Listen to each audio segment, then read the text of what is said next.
BBC television.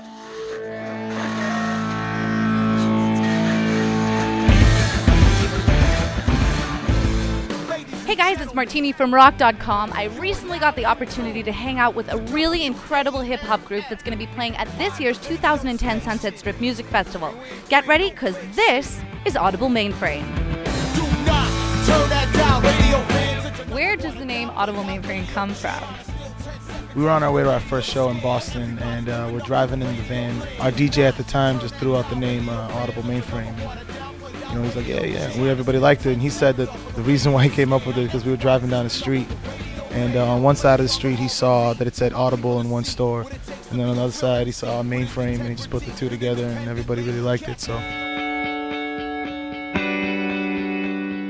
How did you come together as far as 6 guys who all seem to have very different talents that you bring to the band? We all, for the most part, everyone except for Walt, we met each other when we were living in Boston. We all had mutual friends going to different schools, universities and stuff, hanging out with just, you know, going to different parties and all kinds of stuff and just meeting people. And then when we got here, we met Walt, and then it all kind of linked together.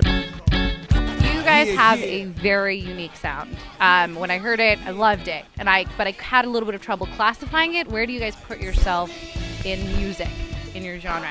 We kind of have defined our own genre at this point. We like to call it future throwback hip hop, where we take elements of like true old school hip hop, like Run DMC, Grandmaster Flash, you know, early De La Soul, Tribe Called Quest, and kind of fuse it with you know, like futuristic, modern, kind of like electro pop in a way, where you like something like MGMT, Radiohead, that kind of stuff, where we fuse the two genres to make this future throwback hip hop sound.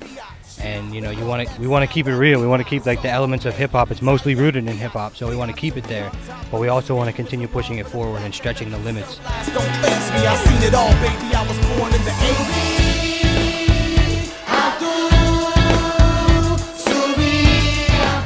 What do you guys classify as your biggest influences? You have to shout out the Roots as the #1, just because they're the pioneers of the live hip hop band genre. But you know, we all come from different backgrounds, but we all like, you know, Radiohead, NERD, Rage Against the Machine, Radiohead. Did I already say that? The Clash, Motown, you know, back Temptations, all that kind of stuff. Reggae. You know, we all come from different eras. Dave at the end likes the Police, came up from a lot of Police, and we all just kind of take all of the influences that we learned growing up and bring it to this band, and everyone has something different to offer, which kind of makes us so unique. My favorite music is always the kind of music that makes you think about the world that you live in and kind of your place in the world. And you know, we want to be able to make music like that. You know, music that is not just, you know, feeding your, you on the dance floor, but it's feeding your mind. It's giving you something, you know, to think about after you finish listening to it, after you finish dancing to it. We come here to take you home.